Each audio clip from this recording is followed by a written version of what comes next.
Why did the room go quiet the moment she walked in? Like everyone sensed something they couldn't name.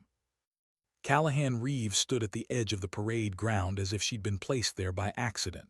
A single duffel at her feet, boots scuffed, gloves worn thin.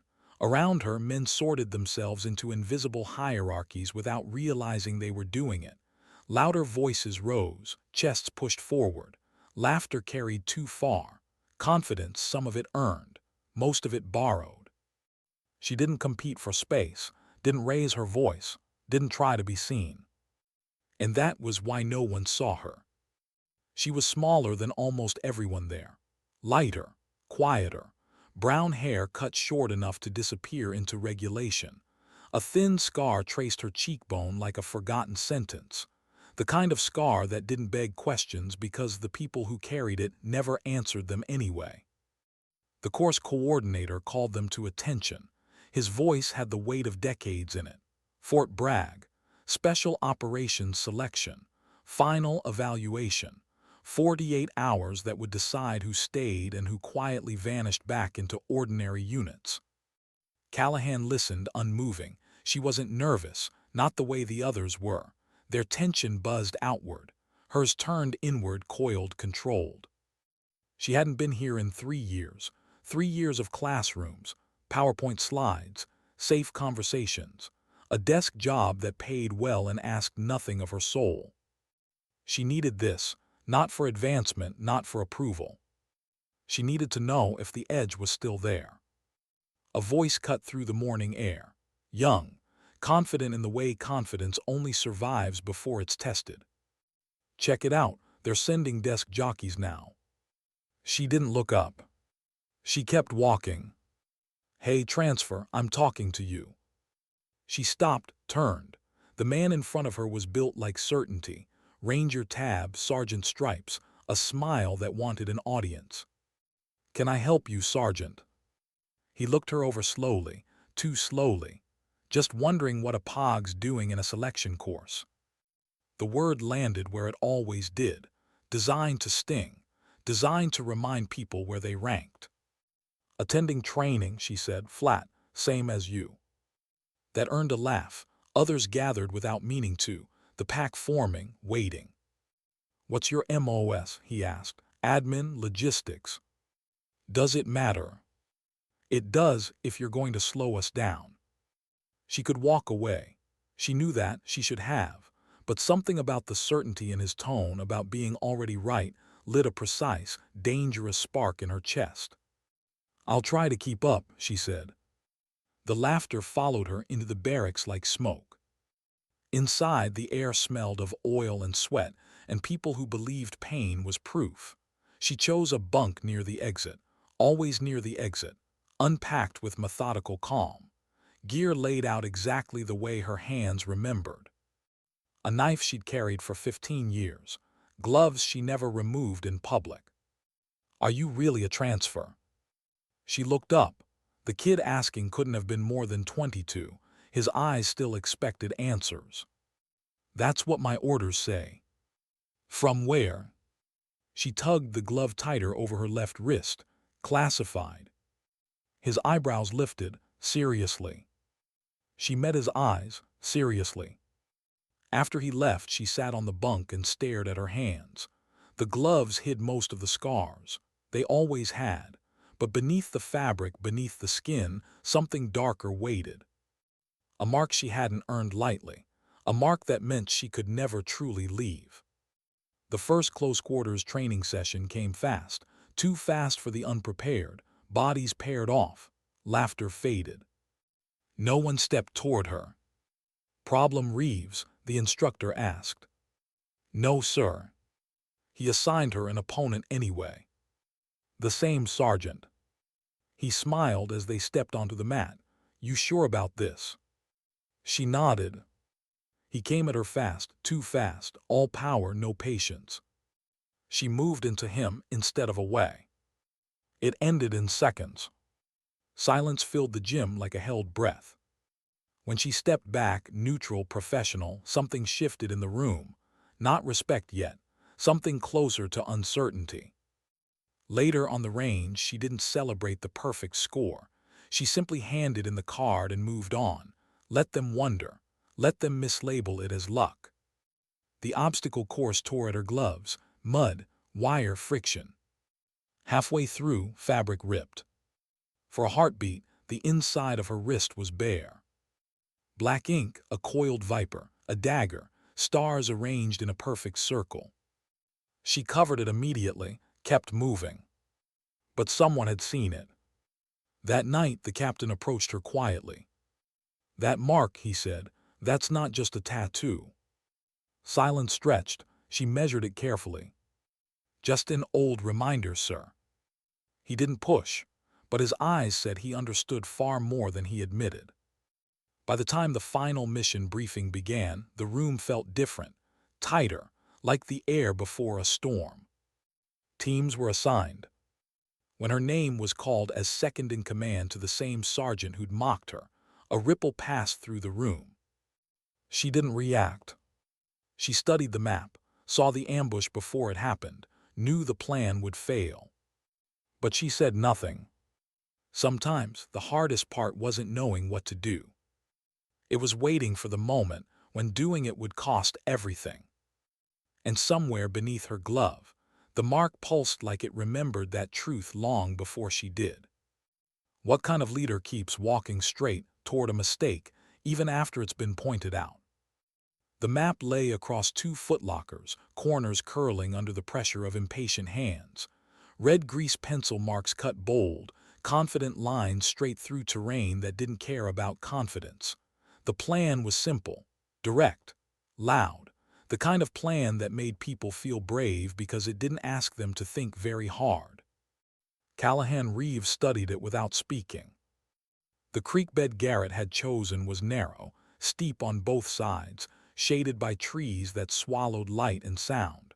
A natural funnel, a textbook kill zone, the kind of place experienced enemies loved and inexperienced leaders misunderstood. "We move fast," Garrett said, tapping the map. "Hit them at first light, overwhelm, extract before they know what happened." Heads nodded. Agreement came easily when certainty sounded like authority. Callahan traced a different route with her finger. Higher ground, slower, quiet. "That ridge line keeps us above them," she said calmly. "Gives us eyes on the village. We observe first, learn their patterns, then move at night." Garrett didn't hide his annoyance. "That's 16 hours of sitting around." "That's 16 hours of intelligence," she replied. "Going in blind is how people get hurt." Silence stretched. Pride and pragmatism weighed against each other. Garrett rolled up the map. "We're not here to play spies. My plan stands." Callahan nodded once, understood. She didn't argue, not because she agreed, but because she recognized the kind of lesson this was going to be. That night she lay awake listening to the quiet rituals of soldiers pretending they weren't nervous. Velcro, metal clicks, controlled breathing. She stared at the ceiling, her mind already ahead of them, already seeing the first mistake, already preparing for the moment she'd have to decide whether to intervene. She hated that part the most.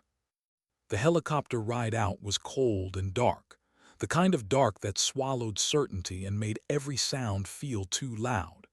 Callahan sat near the door, running scenarios in her head the way she always had, not out of fear. Out of respect for what happened when you stopped doing it.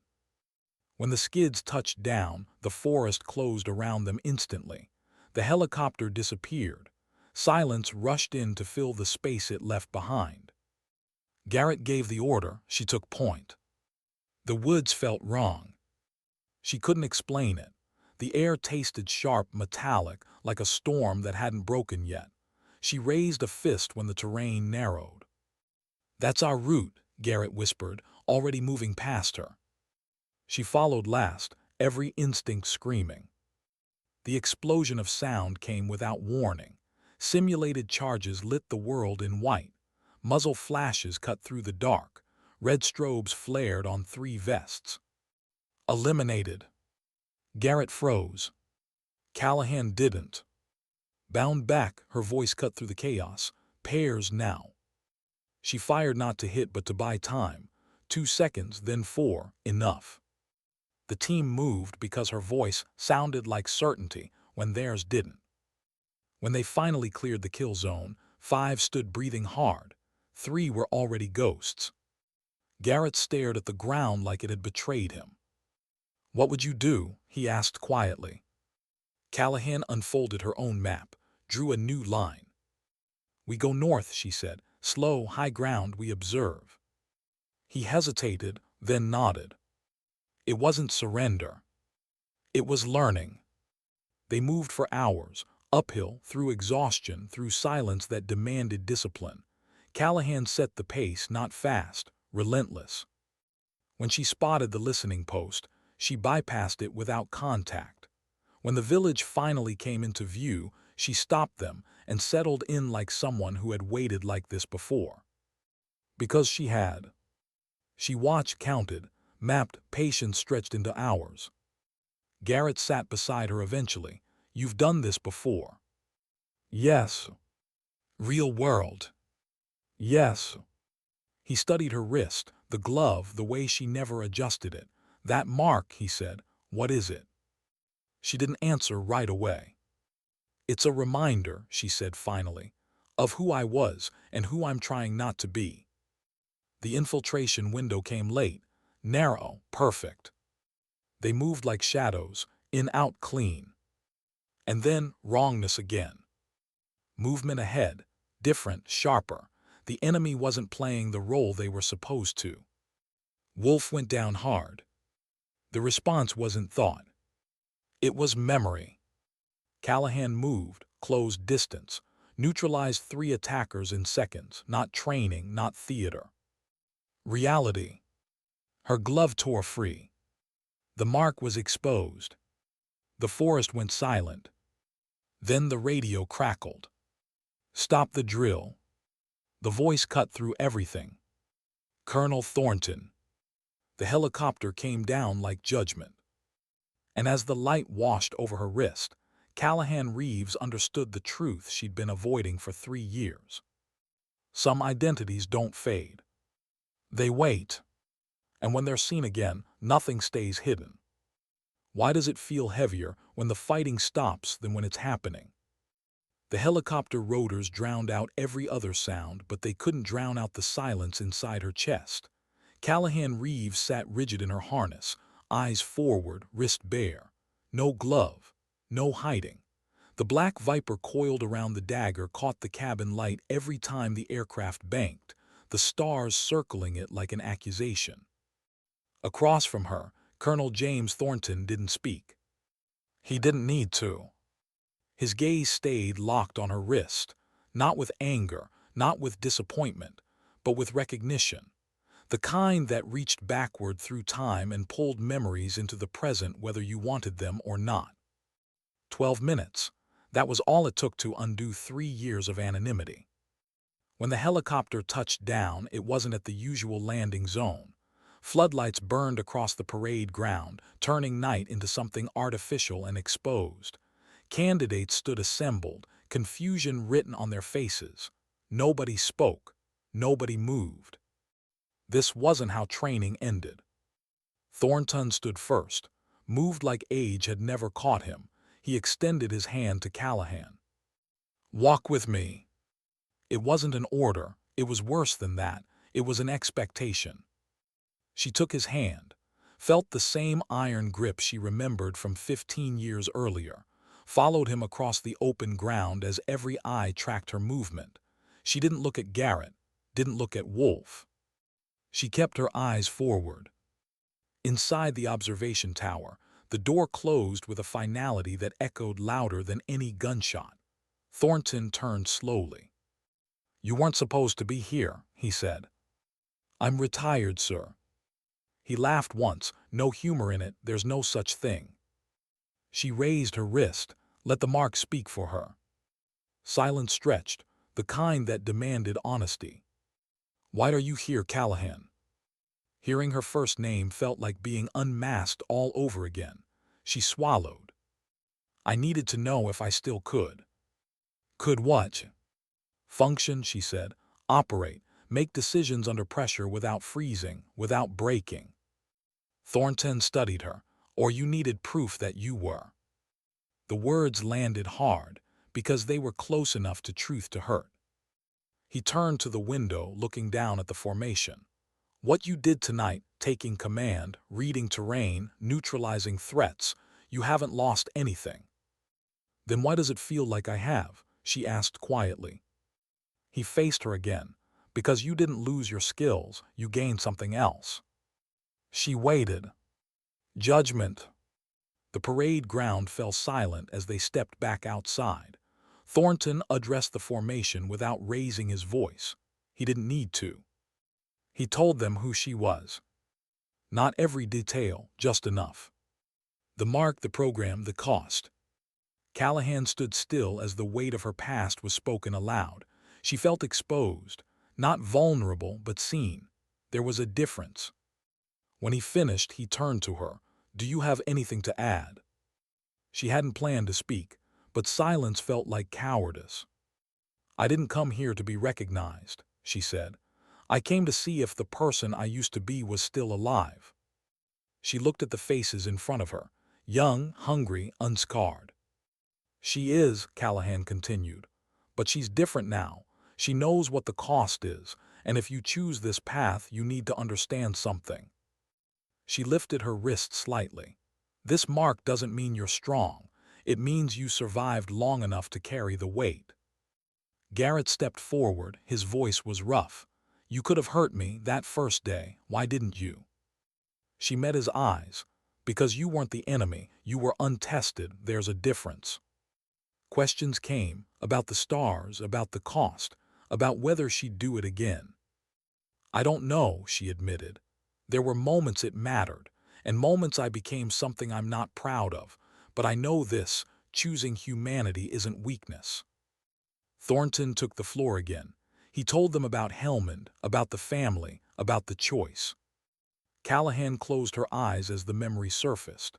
The children, the old man's shaking hands, the CIA officer bleeding out in the dust, telling her she'd done the right thing. For 3 years, she'd carried that night alone. Hearing it spoken aloud felt like a wound reopening, and finally breathing. This woman thought she failed, Thornton said. She was wrong. What she did wasn't failure, it was evolution. He handed her the folder and offered a door.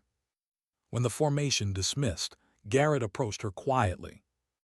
I was wrong, he said, about everything. She nodded. Most people are at first. Will you teach us, he asked, if you take it? Callahan looked down at the folder in her hands, felt its weight, felt the ghosts watching. I don't know yet, she said, but if I do, I won't teach you how to pull the trigger. She met his eyes. I'll teach you when not to. That night, alone in the barracks, she sat on her bunk with the folder unopened. The mark on her wrist pulsed faintly, as if remembering every choice that led her here. She realized something then.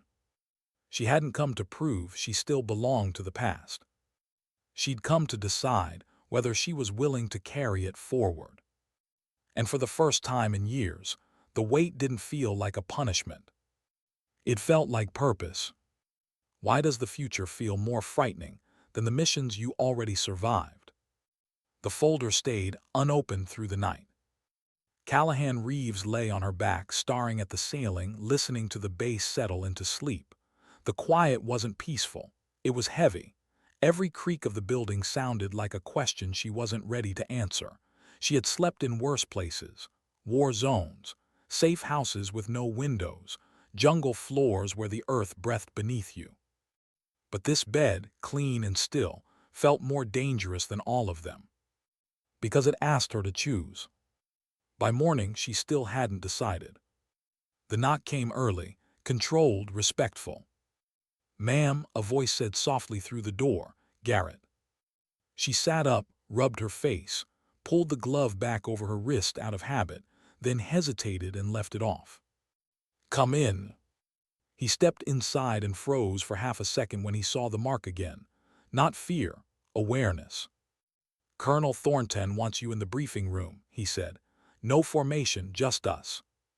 "Us? You, me, two others." She nodded once, no questions. The briefing room was smaller than the main hall. No cameras, no observers. Maps on the walls showed places she hadn't thought about in years, places that still lived behind her eyes. Thornton stood near the table, sleeves rolled up. Two others were already there. One she recognized instantly. Lieutenant Marquez, intelligence, sharp mind, sharper instincts. The other was unfamiliar, civilian clothes, calm eyes. "This is Dr. Alina Shaw," Thornton said. "Behavioral analysis, trauma integration." Callahan felt her jaw tighten. "I don't need therapy." Shaw met her gaze without flinching. "That's not why I'm here." Thornton gestured for Callahan to sit. She remained standing. "What's this about, sir?" Thornton didn't soften his voice. "You're being offered command of a small advisory unit. Training, assessment, and intervention. No direct action mandate." "So I don't pull triggers," Callahan said. "You decide who does," he replied. That landed heavier than any weapon. Marquez slid a tablet across the table. "We're seeing a pattern. Young operators burning out fast, overcorrecting, making decisions driven by fear or ego. We need someone who understands both." Callahan exhaled slowly. "You want me to teach restraint?" "We want you to model it," Shaw said. Callahan finally sat down. The chair creaked under her weight. "And if I say no?" Thornton didn't hesitate. "Then you walk away, clean, no consequences." She almost laughed, almost. They showed her footage, training exercises gone wrong, near misses, operators who reminded her too much of herself at 22, brilliant, ruthless, hollowing out faster than anyone noticed. "This is what happens when people never stop proving themselves," Shaw said quietly. Callahan looked away. She remembered the nights she'd lain awake, replaying decisions that could never be undone. "Why me?" she asked. Thornton's voice softened. "Because you stopped." That afternoon she walked the perimeter alone. No escort, no eyes. The sky hung low, clouds threatening rain. She breathed deeply, grounding herself the way she'd been taught after Helmand. In, hold, out. She stopped near the range, watched recruits run drills, heard the barked orders, saw the same hunger she'd once worn like armor. Garrett approached cautiously. "You okay?" She nodded. "I'm deciding whether to ruin a few lives." He frowned. "By teaching them?" "By slowing them down," she said. "They'll hate me for it." He considered that. They might survive because of it. She watched a recruit fumble, then recover. Survival isn't the same as living. That night the rain came hard. Callahan sat at the small desk in her quarters, the folder finally open. Terms, conditions, a timeline. And a handwritten note from Thornton at the back. "You don't owe us your past, but the future needs what you learned from it." She closed her eyes. Memories surfaced uninvited. A rooftop in Mosul, a woman with a radio she didn't raise in time, the sound of a shot she didn't take, the lives that decision saved, the one it didn't. Her hands trembled once, then steadied. The next morning she stood in front of the small group assigned to her unit. 6 operators, diverse, skilled, watching her closely. She didn't introduce herself with rank. "My name is Callahan," she said. "I'm not here to make you better at violence." A ripple of confusion passed through them. "I'm here to teach you how to carry it," she continued, "and how to put it down when it no longer serves you." One of them scoffed quietly. She met his gaze. "If you think strength is how hard you hit, you'll fail. If you think it's how long you endure without breaking, you'll fail slower." Silence followed. "Strength," she said, "is knowing when your ego wants one thing and your conscience demands another."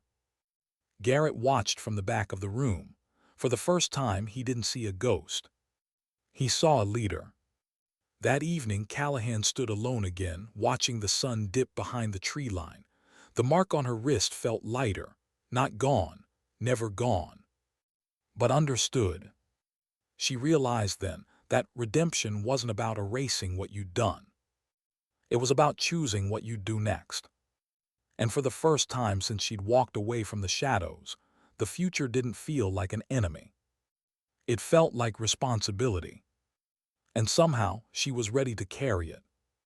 What happens when the lesson you teach becomes the test you never wanted? The first call came at dawn. Not an alarm, not an exercise. A quiet knock and a voice that didn't pretend this was training. "Ma'am, operations just escalated." Callahan Reeves was already awake. She pulled on her jacket, slipped the glove over her wrist, then paused and left it half off. The mark didn't need hiding anymore. It needed remembering. The briefing room felt different this time. No staged calm, no controlled tempo. Maps flickered with live feeds. Red icons pulsed in places that refused to stay theoretical. Marquez didn't waste time.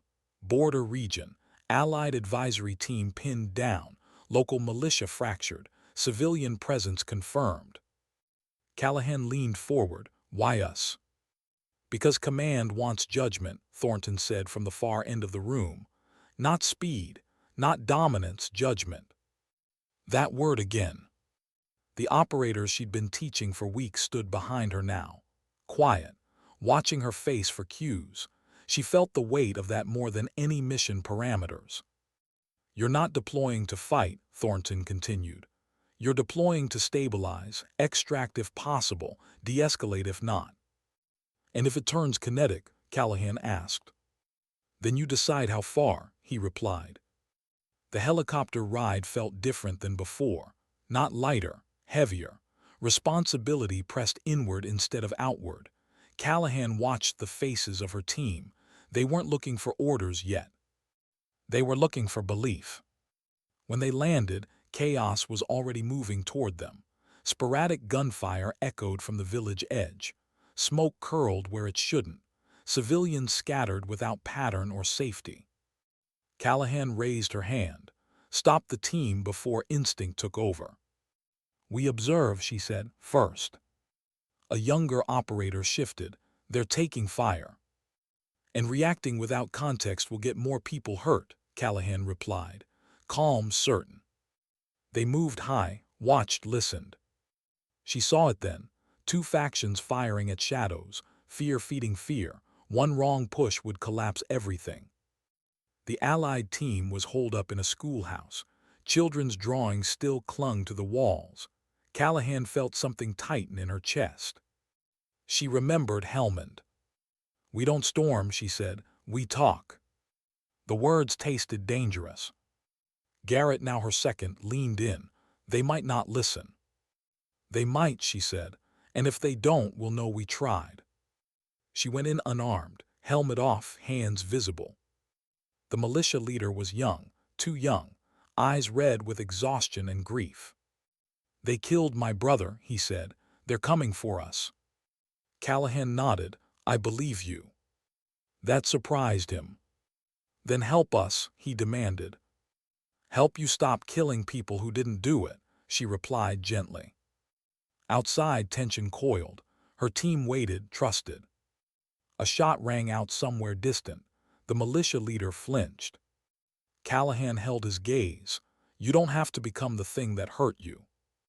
The words weren't tactical, they were human. Time stretched. Then the radio crackled. The Allied team reported movement, hostiles withdrawing. The militia leader exhaled, shoulders sagged. It worked. Mostly. As they escorted the Allied team out, a secondary group emerged angrier. Less controlled, shots fired, a civilian fell. Everything accelerated. Callahan's voice cut through it. "Hold fire." Another shot, closer. She moved without thinking, shielded the fallen civilian. Her team reacted, disciplined, restrained. Garrett neutralized the threat. One shot, clean. Silence followed.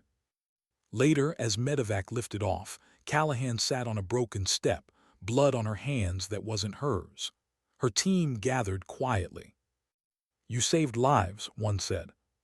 She shook her head. "We lost one." "That wasn't on you." "It always is," she replied softly.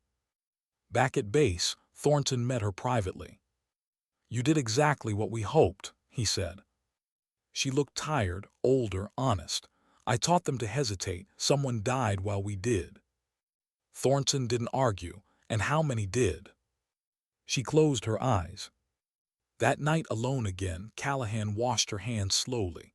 The water ran red, then clear. The mark on her wrist remained. She understood something then. Leadership wasn't about being right. It was about being willing to carry the wrong that still happens when you choose the least harmful path. She lay down and slept, for the first time without dreams. Because she knew now. The lessons she taught weren't perfect. They were necessary. And sometimes that was enough. Why does peace feel unfamiliar when you've spent a lifetime preparing for war? Callahan Reeves stood alone on the range just after sunrise, the air still cool enough to sting her lungs. The targets were empty, no drills scheduled, no voices, just the quiet hum of a base waking up without urgency. She liked this hour. It asked nothing from her. She rolled her shoulders, flexed her fingers, and stared downrange without lifting a weapon. For years, her body had been trained to respond before thought.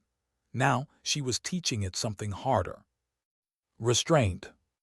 Behind her, footsteps approached slowly. Not a challenge, not an interruption. Garrett stopped a few paces back. "They're waiting for you." She nodded. "I know." The team had assembled in the briefing room, but it wasn't a briefing. No maps, no red markers, just people who had watched her make impossible decisions and live with them afterward. She entered quietly. No announcement, no authority in her posture, only presence. They looked different than they had weeks ago. Not softer, more aware, less eager to prove something to ghosts that didn't exist anymore. She didn't sit. "I'm stepping away from operational command," she said. The words landed heavier than she expected. Garrett spoke first, temporarily. "No." A murmur passed through the room. Confusion, concern, not betrayal. "You're leaving?" someone asked. She shook her head. "I'm staying, just not where you think." She walked to the front, leaned against the table, grounded herself. "I spent years believing my value came from what I could endure," she said. "From how much I could carry without asking for help. That belief made me useful. It also almost broke me." Silence held. "I taught you to hesitate because hesitation creates space. Space lets you choose who you want to be after the mission ends." She looked at each of them, met their eyes, no judgment, no fear. "I can't keep making those choices for you. That would turn my restraint into another form of control." Garrett swallowed. "So what happens now?" "You take the responsibility," she said, "fully, and I stay here to catch you when you stumble before you fall." Thornton stood at the back of the room, arms crossed, watching, listening. Afterward, when the room emptied, he approached her slowly. "You're giving up influence," he said. She smiled faintly. "No, I'm changing its direction." They walked outside together. The base looked ordinary in daylight. Buildings, flags, people moving between places like they always had. "You could have stayed in command," Thornton said. "Built something bigger." Callahan stopped. "Bigger isn't always better." He nodded once. "You've always understood that faster than most." They stood in silence for a moment. "What will you do?" he asked. She glanced at her wrist. The mark, familiar now, no longer heavy. "I'll teach. I'll listen. I'll remind them that they're allowed to come back from who they had to be." He studied her face. "And yourself." She considered that, truly considered it. "I think," she said slowly, "I'm finally doing that too." Weeks passed. The base returned to routine. Callahan settled into something that didn't resemble peace, but didn't resist it either. She met with operators one-on-one, not to correct technique, to ask questions no one had asked them before. What stayed with you? What did you ignore because you were told to? Who are you when no one is watching? Some struggled, some avoided her, a few broke down. She stayed. One evening, she found Garrett on the steps outside the barracks, staring at nothing. "You okay?" she asked. He shrugged. "I keep thinking I should feel proud, but mostly I feel quiet." She sat beside him. "Quiet isn't empty," she said. "It's what's left when the noise stops lying to you." He nodded slowly. "Will it ever feel normal?" he asked. She smiled. "No, but it will feel honest." The final ceremony came without fanfare. No speeches, no banners, just a small gathering. Thornton presented her with a folded flag, not for service completed, but for service transformed. "You don't need this," he said. She took it anyway. "No, but I'll remember what it represents." As the sun dipped low, casting long shadows across the ground, Callahan stood alone one last time. The range was empty again, the targets untouched. She removed her glove. The black viper mark sat quietly on her wrist, no longer a symbol of what she had done, but of what she had chosen not to do when it mattered most. She thought of the woman she'd been, the one who believed dignity came from silence, from endurance, from disappearing into the mission until nothing else remained. She thought of the woman she was now, still capable, still dangerous if needed, but grounded. She pulled the glove back on, not to hide the mark but to honor it. As she walked away, the base lights flickered on behind her. Life continued, not perfectly, not cleanly, but with intention. And somewhere between the past she survived and the future she refused to dominate, Callahan Reeves finally understood something she'd never been taught in any program, any briefing, or any battlefield. Sometimes dignity doesn't speak. It simply acts.